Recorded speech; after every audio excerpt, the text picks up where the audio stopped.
Stiamo vedendo in queste ore l'inutilità di molti parlamentari, soprattutto del Partito Democratico, che invece di occuparsi dei temi veri del Veneto, in particolar modo della crisi delle due banche, nel dare risposte concrete ai risparmiatori, si stanno occupando ovviamente di un gestore che ha messo alle porte del proprio stabilimento due manifesti inneggianti al fascismo. Se il gestore ha sbagliato è giusto che paghi, puntualizza il capogruppo leghista in Consiglio regionale Nicola Finco, ma dei parlamentari eletti in Veneto che perdono tempo con simili quisquili e invece di occuparsi dei molti problemi del territorio farebbero bene a dimettersi.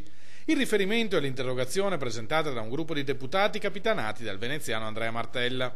Per il PD Veneto, invece, quanto avvenuto alla spiaggia Punta Canna di Sottomarina è un fatto grave.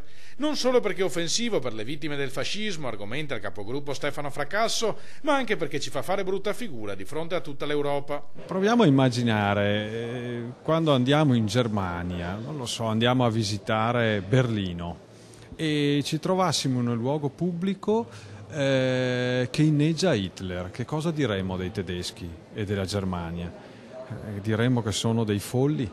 Quella è la stessa cosa. Ritengo che sia offensivo nei confronti dei tanti cittadini che hanno tra i loro parenti lontani vittime del fascismo, vittime del nazismo, persone che sono morte durante la guerra, spedite magari da Mussolini in Russia, o persone che hanno avuto propri cari rinchiusi nei campi di concentramento. Con queste cose non si scherza. Sorride invece Massimo Giorgetti di Forza Italia. Immaginare che da una spiaggia possa partire una nuova marcia su Roma credo che sia assolutamente ridicolo e non faccia certo onore a chi sta invece in qualche modo paventando questo pericolo.